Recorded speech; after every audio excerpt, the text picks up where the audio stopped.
because I was worried it wasn't my place to bring it up. She found the same problem from a completely different angle, and we fixed it together. At 1 in the morning, over the phone, while I sat on the edge of my bed in a dark apartment in South Tampa, and she sat wherever she sat, when she was up at midnight thinking too hard about things. The presentation the next day went exactly as it should have. Harmon signed the extension, and when the client finally said yes, Claire looked up across the conference table and caught my eye and gave me this small, quiet nod, the kind that just means, "Good work." I nodded back. That was all. That was the professional version of what passed between us. But on the drive home that afternoon, I couldn't stop thinking about that call. I thought about the pause, the one before she said nothing specific. I thought about how the conversation had stopped feeling like work, sometime around the 10-minute mark, how we'd moved from Harmon to the Tampa hospitality market in general, and then somehow ended up in a debate about whether the new waterfront development near the bay was going to help or hurt independent hotels in the area. A debate she had very strong opinions about, opinions that had absolutely nothing to do with any client account. I sat at a red light and thought to myself, that wasn't just about Harmon. And then I thought, do not do this. She is your boss. You are good at your job. You stay in your lane. You do not complicate things. I told myself that very clearly, very firmly, with complete conviction. And then I spent the rest of the evening thinking about the pause. If you've ever been in a moment like that, where you know exactly what the smart thing to do is, and you do it, and then your brain just completely ignores you, then you already know where this is going. If this kind of story hits different for you, real emotions, real moments, real people, subscribe to the channel. We tell stories like this every week. And trust me, this one is just getting started. 2 weeks went by. Normal, professional, completely unremarkable. And I thought, okay, it was one call. It was about work. Let it go. Then she texted again. Thursday night, 11:30 p.m. Are you up? I want to talk through the Meridian proposal. Called her. We talked for an hour. The Meridian proposal, the actual work reason she called, took about 20 minutes. The other 40, she'd been watching a documentary about Florida's coastline development in the 1980s, and she had this whole theory about how hospitality consulting firms were making the exact same strategic mistakes now that developers made back then. And the way she explained it, connecting these historical patterns to current market behavior, it was genuinely one of the most interesting conversations I'd had in 2 years. When we finally hung up, I lay in the dark and stared at the ceiling, and I felt something I recognized, something I didn't particularly want to feel, but there it was. It happened again the following Tuesday, and then again the week after that. Different accounts each time, different pretexts for calling, but always the same late hour, always the same easy conversation that ran way past whatever the stated reason was. By the 5th call, I had completely stopped pretending, at least to myself, that we were talking about work. The problem was, I couldn't tell if she knew that too, because here's the thing about Claire. In a professional setting, she was completely readable. You always knew exactly where you stood with her. But personally, she was careful. She never said anything that crossed a clear line. She never acknowledged what the calls had started to become. She just kept calling, and I kept picking up, and we kept talking until the Tampa night was well along. And one of us eventually said, we should probably get some sleep, and the other agreed, and we hung up, and I lay there with the specific frustration of someone who has developed feelings they can't confirm are returned, and really genuinely cannot afford to be wrong about, because I had been wrong about something like this before, 3 years earlier, back in Charlotte, before Tampa, before Brennan.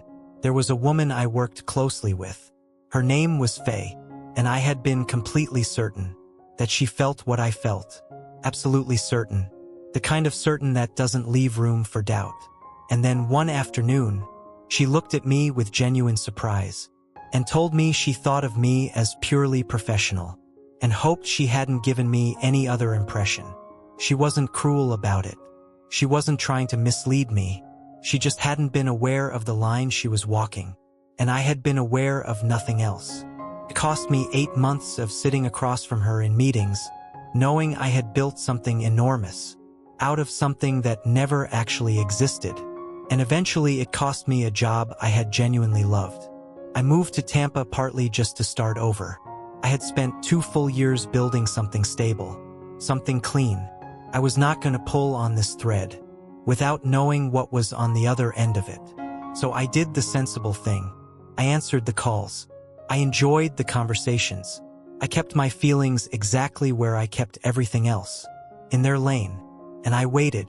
On the 6th call, a Tuesday again, always a Tuesday, we had been talking for a while. The work stuff was long gone. We'd drifted into something else entirely.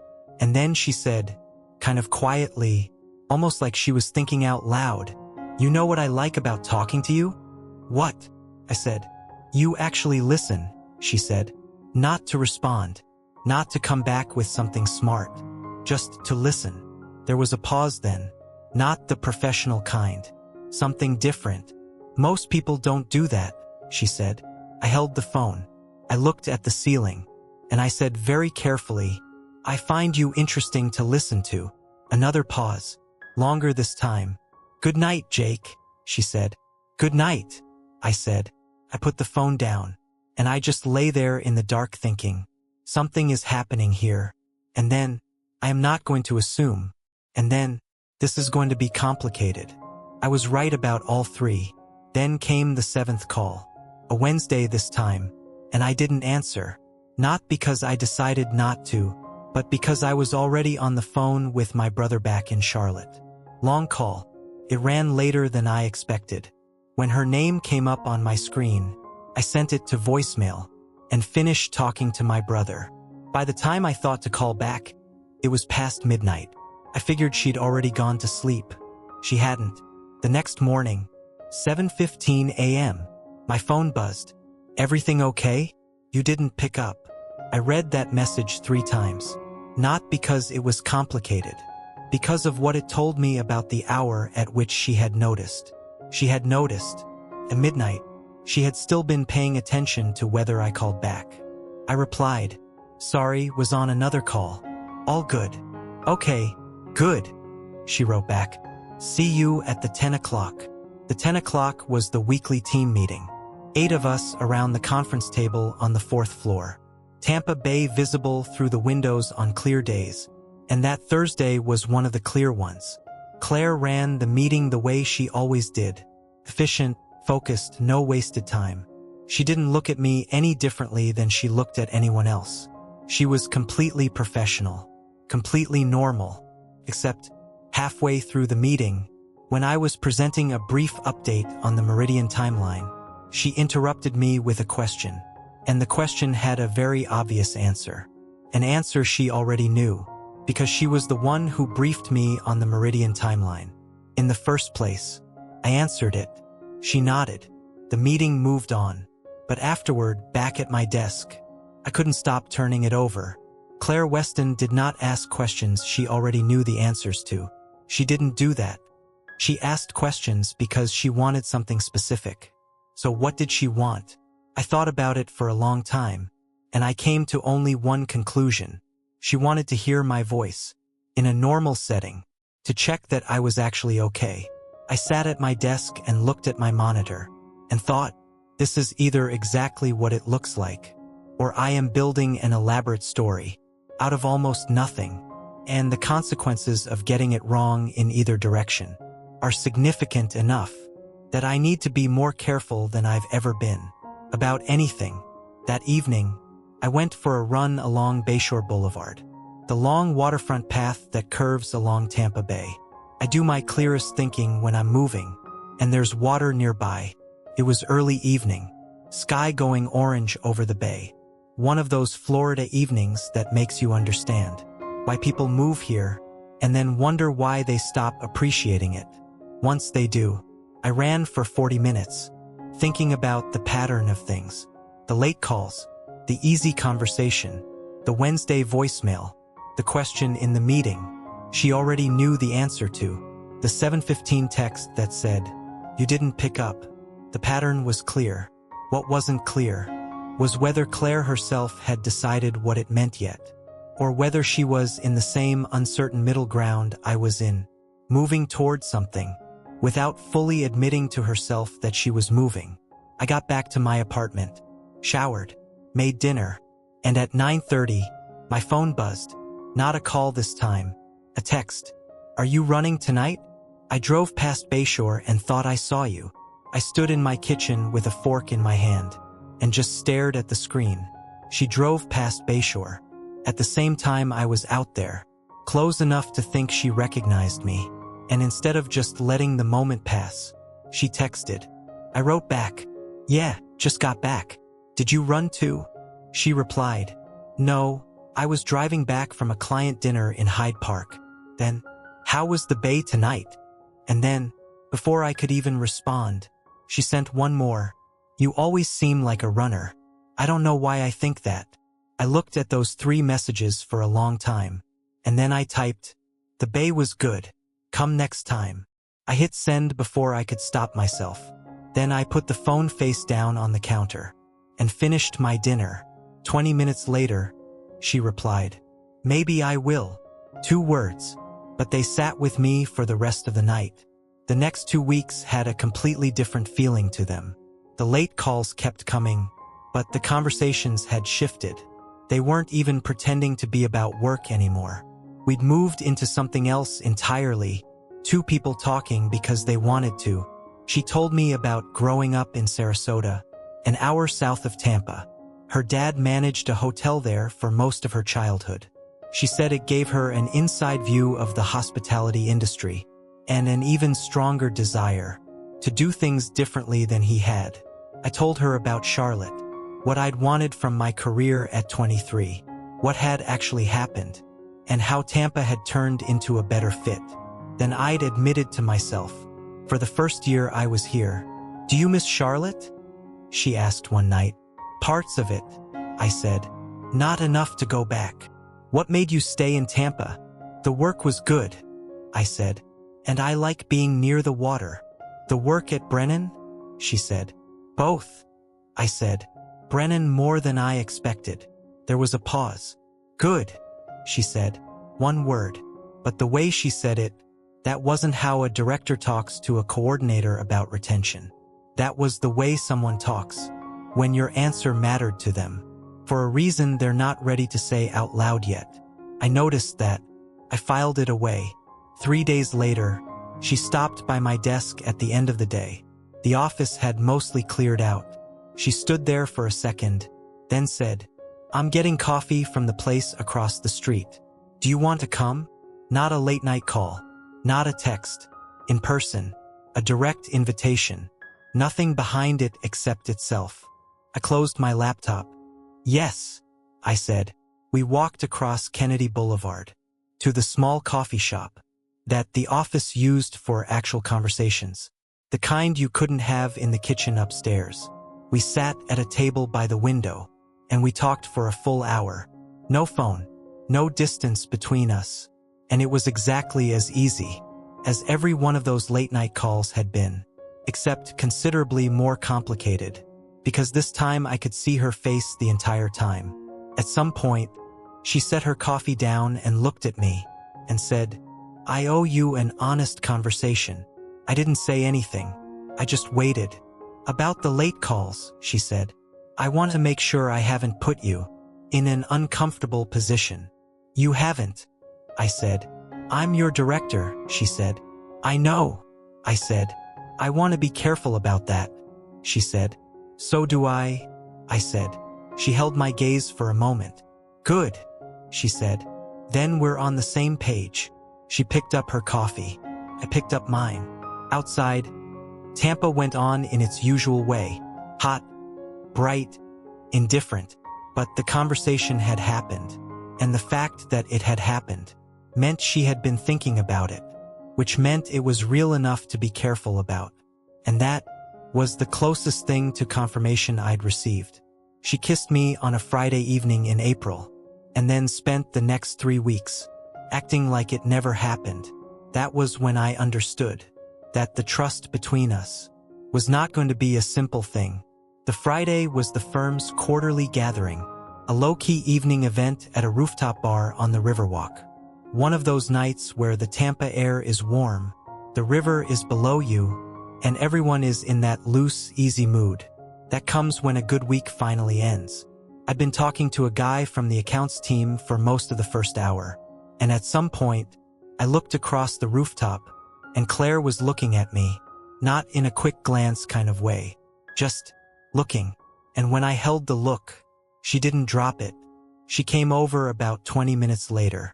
The rooftop had thinned out by then, people drifting toward the bar, moving into other conversations. We ended up at the railing together, the river running dark and slow below us, the city lit up on both sides. And we talked the way we always talked on the late calls, except this time it was Friday and warm, and the conversation had a different weight to it. At some point the talking went quiet, not awkward quiet, just quiet, and she was close at the railing, and she turned and looked at me, and the look had nothing professional in it. Not anymore. And then she kissed me, brief and quiet, the kind of kiss that's also a question. I kissed her back. A quiet answer. The river kept moving below us. Nobody on the rooftop was paying attention to the two of us. When she pulled back, she just looked at me for a moment, didn't say anything, and then someone called her name from across the roof, and she straightened up and said she needed to go talk to a client rep, and she went. I stood at the railing for a moment. Then I went back to the party. She was perfectly professional for the rest of the evening. Warm with everyone. Correct. Said good night to the group when it ended, and left. I drove home, sat in my apartment, and held the exact shape of those 2 minutes at the railing in my head, and had absolutely no idea what to do with any of it. Monday morning, exactly as she always was. Tuesday, the same. The late calls stopped. No texts after hours. Nothing that even touched Friday, or anything before Friday. By Thursday, I was starting to feel it, that specific discomfort of someone who has been given a clear signal, and then watched it get quietly taken back. By Friday, exactly 1 week later, I was feeling something worse. I want to be honest about this part, because it matters to understanding what came next. Before Faye in Charlotte, there had been someone else, back in college. A woman who had run hot and cold so consistently, and so convincingly, that I had spent almost a full year not knowing which version of her was real.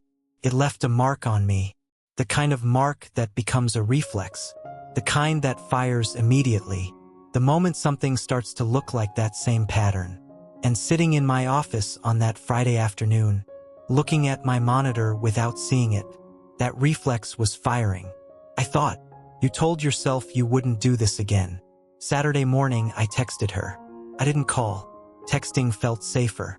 Hey, I just want to make sure things are fine between us. They seem fine, but I wanted to check. She replied in 5 minutes.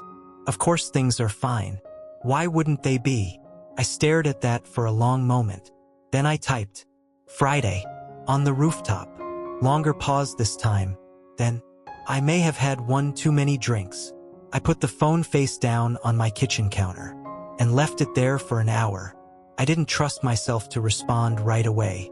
When I came back, there was another message. That came out wrong. I didn't mean it the way it sounds. Can we talk? I picked up the phone. I typed, call me. She called. There was a brief pause when I answered, the kind that meant she was deciding what to say first. I panicked, she said. That's the honest answer. Friday was real. I panicked after. Why? I said. Because you work for me, she said. Because I don't know how to do this without it affecting something. Because I'm used to being the person who has every situation under control. And this is something I do not have under control. And that scares me. Claire, I said. Yes, she said.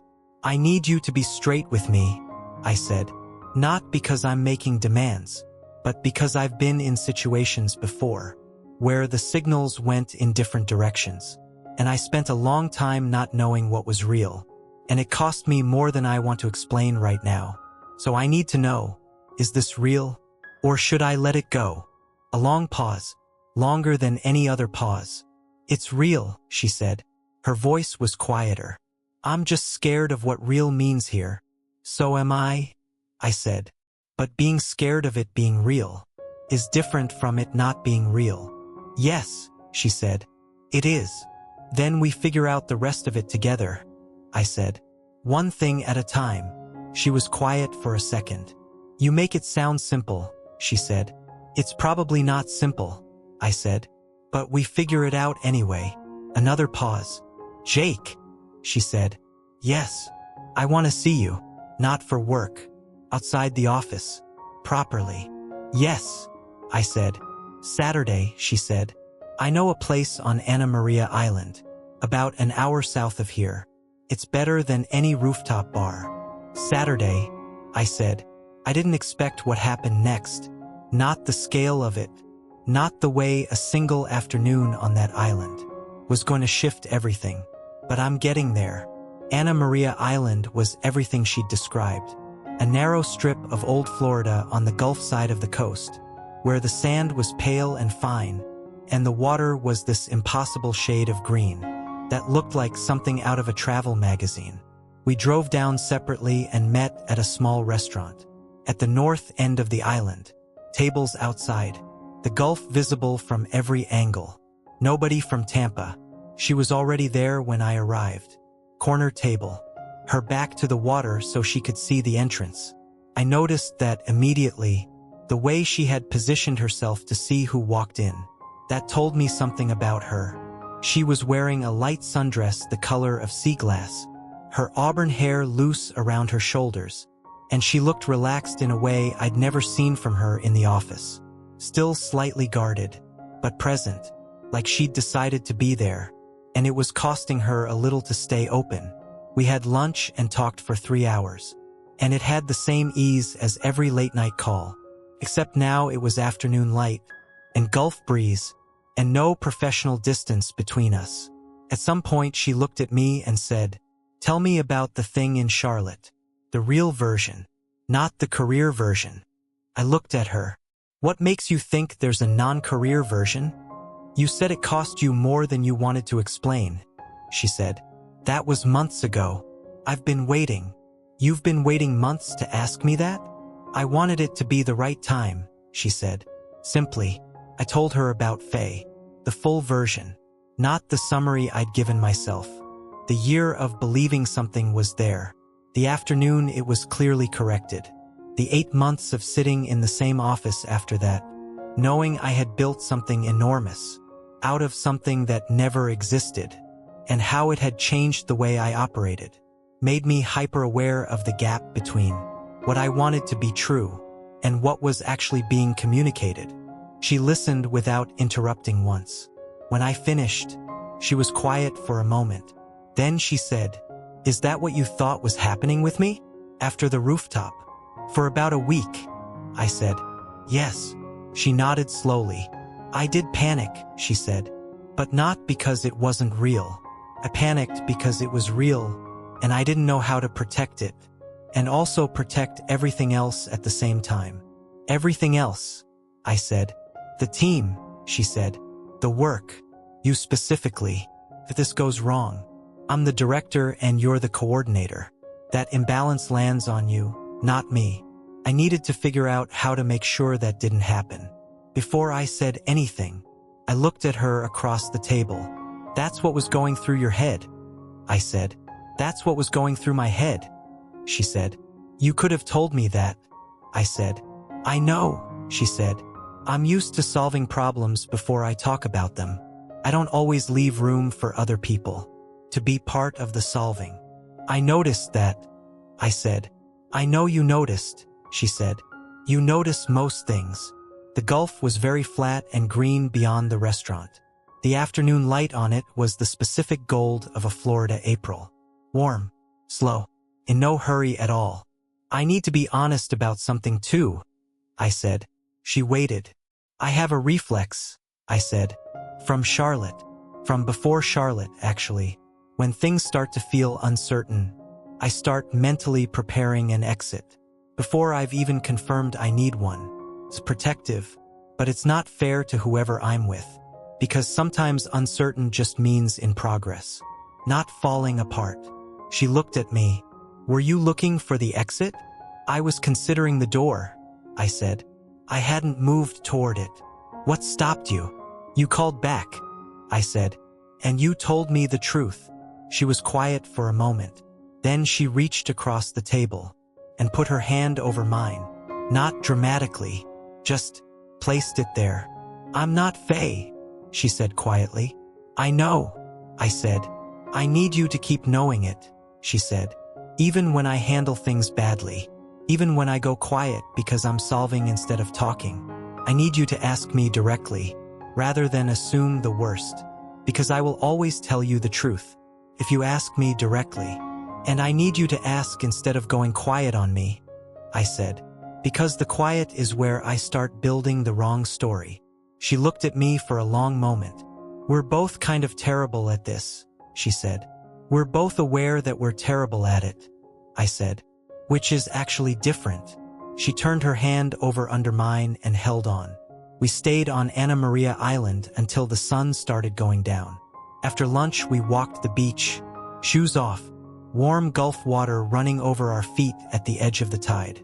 Talking sometimes, quiet other times. At some point, she stopped walking and turned toward the water. I stood beside her, and she leaned into my shoulder, and I put my arm around her. And we just stood there and watched the light go golden on the Gulf. She tilted her head up and looked at me, and I kissed her there on the beach, slow and unhurried, water at our feet, the April evening warm all the way around us. It was nothing like that brief, careful moment on the rooftop. That had been a question. This was the answer, the full answer, the one that had been building since January. On the drive back north, she texted me from her car at a red light. Today was good. I replied. Today was really good. She sent back. Tomorrow. I replied. Yes. I drove back to Tampa with the warm Florida night, coming through my open windows, and thought about a 1 a.m. text, about the Harmon account, and a pause before the words nothing specific, and how sometimes the smallest hesitations tell you everything. The 5 months that followed Anna Maria Island were the most complicated months I'd had in a long time, and the most complete. And those two things were entirely connected. At work, we were careful. Not cold, not stiff, but careful. We maintained the professional distance of director and coordinator, with a kind of daily, conscious intention that required real effort from both of us. We didn't arrive at the office together. We didn't leave together. We didn't do lunch alone unless other people were there. In meetings, she was exactly who she had always been with me. Fair, direct, occasionally challenging in a way that made my work genuinely sharper. And I was who I had always been, prepared, reliable, occasionally the person who said the thing nobody else in the room had said yet. Outside the office, it was completely different. Saturday mornings on Bayshore Boulevard, running side by side in the early Florida heat, before the day got serious. Sunday evenings at her apartment in Harbor Island, making dinner. She cooked, because she'd been specific about wanting to cook for someone for years, and never having the right person to do it for. Wednesday nights at a small Italian place on South Howard, where the owner decided after our third visit that we were regulars, and started treating us like it. She was attentive in a way I hadn't encountered before. Not controlling, but specific. She wanted to know where I was, not because she didn't trust me, but because she needed that knowledge. The way some people need quiet or order. She texted in the evenings to ask how my day wrapped up. She noticed when I seemed tired, before I'd said a word about being tired. When I made plans with friends, she'd ask how it went afterward. Not with suspicion, just with the focused attention of someone who had decided you were important and was keeping track of you accordingly. At first, I found it warm. Then, if I'm being honest, I found it occasionally suffocating. And I didn't know how to say that without it sounding like a complaint. So I went quiet about it. And she noticed I'd gone quiet. And one evening she asked me directly why I hadn't said whatever I wasn't saying. So I told her, honestly, that it was occasionally too much. She sat with that for a moment. Then she said, I do that when I care about something too much, and I'm afraid of losing track of it. Tell me when it's too much. It's occasionally too much, I said. Okay, she said. I'll try. She did try. It was imperfect and genuine, the way real effort usually is. The trust issue surfaced properly in June. Not because of something dramatic, because of a Thursday evening, when I was at a firm event across town that she hadn't attended. She had a client call that ran late. I was in conversations all evening, phone in my pocket, not checking it. When the event wrapped up and I finally looked, there were 4 messages from her. The last one just said, Are you okay? I called her immediately. I'm fine, I said. I was just in the middle of things. I know, she said. I know that's irrational. It's not irrational, I said. But Claire, I need you to trust that when I don't answer, it's because I'm busy, not because something's wrong. I know that intellectually, she said. What does it feel like when it's not intellectual? I said. A pause. Like something I'm not ready to lose, she said. And if I can't see it, I can't confirm it's still there. I sat in my car in the parking lot of the event venue. Tampa night spread out through the windshield. Claire, I said. I'm here. I've been here since January. I was here before January, technically. Neither of us was admitting it yet. I'm not going anywhere. You don't have to keep checking. A long pause. Longer than usual. I had a relationship before you, she said. Someone I trusted completely. He was steady, consistent. I never once had a reason to doubt him. And then one day I found out. It was simply over, and I hadn't seen it coming at all. What happened? I said. He took a position in London, she said. And he chose not to tell me until a week before he left. He decided it would be cleaner that way. She paused. He was wrong about that. I held the phone and let that sit between us for a moment. I'm not going to London, I said. I know, she said, and I'm not going to make decisions that affect both of us without telling you first. That's a promise I can actually keep. How do you know? She said, not accusingly, just honestly, the way someone asks when they've been burned before and need the answer to be real. Because I know what it cost you, I said, and because I have my own version of that story, and I would not do to you what was done to me. She was quiet for a moment. Charlotte, she said. Charlotte, I said. I ended up driving to her apartment that night. Instead of going home, she opened the door, and we didn't talk about it further, because some things are better settled in presence than in more words. We were gentle with each other that night, the specific kind of gentle that comes after 2 people have told each other something true and difficult, and the air is still carrying it. She fell asleep with her head on my shoulder, and I stayed awake a while longer, listening to the Tampa night outside her window and thinking about trust, which isn't something you decide once. It's something you keep deciding every time the evidence isn't complete. Every time you choose the better version, when the worse one is also available. July arrived with the full intensity of a Florida summer, the kind of heat that keeps the city quiet in the middle of the day and brings everything back to life after dark. We had settled into something that had stopped feeling like a beginning and started feeling like an actual life, which was both comfortable and occasionally terrifying in the way real things are. I should have known something was coming.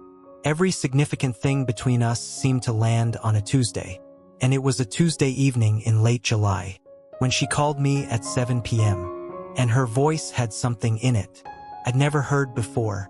Can you come over? She said. There's something I need to tell you. I drove to Harbor Island. She was at her kitchen table when I walked in. Not on the sofa, not at the counter, the table, which was where she sat. When something was serious, she had both hands flat on the surface. She looked at me when I sat down across from her, with an expression that was doing a great deal of very careful work. "The firm is restructuring," she said. "Brennan is merging with a group out of Miami. Senior staff heard today. It goes public on Friday." I looked at her. "What does that mean for the team?" "It means changes," she said. "The Miami group brings their own strategy division. They've offered me a role, regional director. It's a significant step up." The apartment was very quiet. Outside, the Tampa night was dark and warm. "Miami?" I said. "Yes," she said. "They want an answer in 2 weeks. The move would be September." I looked at the table, then back at her. "What do you want to do?" "I want to tell you first," she said, "before I make any decision. I'm telling you immediately, tonight, because I promised you I would." Something in my chest loosened. She had told me first. She had come to the table. "My position?" I said. "The Tampa office stays," she said. "In a smaller form. Your role isn't affected. You would stay here." "So the question," I said, "is what we do," she said. "Not what I do. What we do."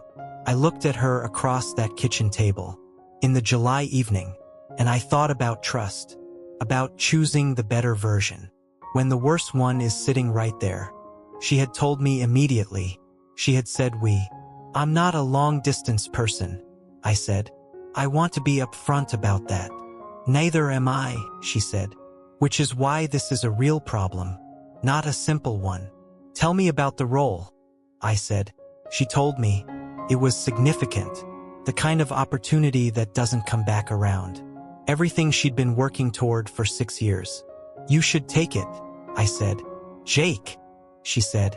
"I'm not being noble," I said. "I'm being honest. You should take it, and then we figure out the rest." "Tampa to Miami is 4 hours," she said. "It's not London," I said. She looked at me for a long moment. "There are firms in Miami," I said. "Infrastructure consulting. The development market down there is real. I've been at Brennan for 2 years. I'm not obligated to stay." She went completely still. "You would consider moving," she said. "I'm considering it right now," I said, out loud, in front of you, so there's no version of this, where you find out later, that I made a decision without telling you. Her expression changed. The composure she maintained so carefully, it just stopped working for a moment, and she said it. "I love you." First time. No rooftop. No Gulf sunset. Just a kitchen table in July. A Tampa night outside the window. 2 people being honest. "I know," I said. "I've known for a while." "How long?" she said. "Since you drove past Bayshore and texted to ask if I was running," I said. "That was February," she said. "February," I said. "You've known since February?" "Yes," she said. "And you never said anything." "I was waiting for you to be sure," she said.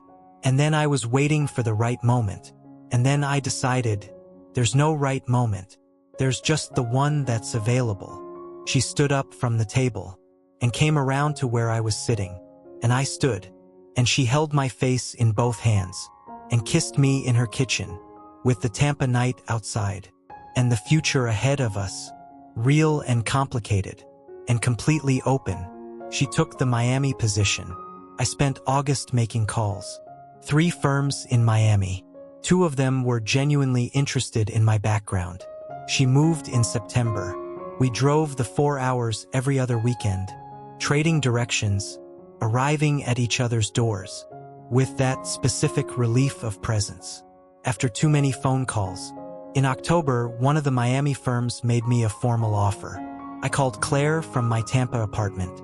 The same evening I got it, before I'd even thought through my answer, because I had promised her that. She was quiet for a moment. Then, "What do you want to do?" "I want to be in the same city as you," I said. "That's the clearest thing I know right now." "Then come," she said. I put in my notice at Brennan the following week. My manager shook my hand and said Tampa would miss me, and Miami was lucky. I spent November wrapping things up, handing over my accounts, saying goodbye to the team on a Friday afternoon, with the specific bittersweet feeling of leaving something that had been genuinely good. On the last Saturday of November, exactly 13 months, after a 1 a.m. text about the Harmon account, I drove south from Tampa on the highway, with my car full of boxes, and the Florida afternoon flat and bright, on both sides of the road. I called her when I was about an hour out. Almost there, I said. I know, she said. I've been watching the clock. Of course you have, I said. Is that too much? She said. That's exactly right, I said. She met me in the parking garage of her building, helped carry boxes. We ordered food and ate it on her floor, surrounded by my things, not yet arranged, and talked about nothing important for 2 hours. At some point, she fell asleep on the sofa, and I sat beside her and looked at the Miami night through the window, the city bright and new, and full of that specific feeling of a beginning that arrived exactly when it was supposed to. In December, I took her to the beach at sunrise, a Saturday, not because I had planned it as the moment, but because we were both awake early. The morning was clear, and the Atlantic was doing something beautiful with the early light, and the moment was just there, available, which was how every important moment between us had worked. I had the ring in my jacket pocket, small, simply set, chosen from a jeweler near Brickell on a Tuesday lunch break, because apparently Tuesday was just our day, whether I planned it that way or not. She was standing at the water's edge, looking at the horizon, her auburn hair moving in the early morning wind, and I walked up and stood beside her, and she leaned into my shoulder, the way she always did on beaches. I let a moment pass, then I said her name, Claire. She turned. I took the ring out of my pocket. She looked at it. Then she looked at me, those clear, precise eyes, the ones that had been seeing further than anyone else in the room, since the first time I sat across from her in a Tampa conference room, on a very ordinary Tuesday, doing that thing they did, when they were looking all the way to the bottom of something. I'm not going anywhere, I said. I told you that in a parking lot in July, and I meant it. I drove 4 hours every other weekend for 3 months, and then I packed up my life and drove south, to prove it again. This is me proving it one last time. After this, it's just the fact of the thing. It doesn't need proving anymore. She was completely still. The water moved around our feet. The sky was going from dark to gold behind us. I want to build the rest of this with you, I said. All of it. The work and the weekends. The Miami mornings and the beach at sunrise. The Tuesday nights. The moments you go quiet because you're solving something.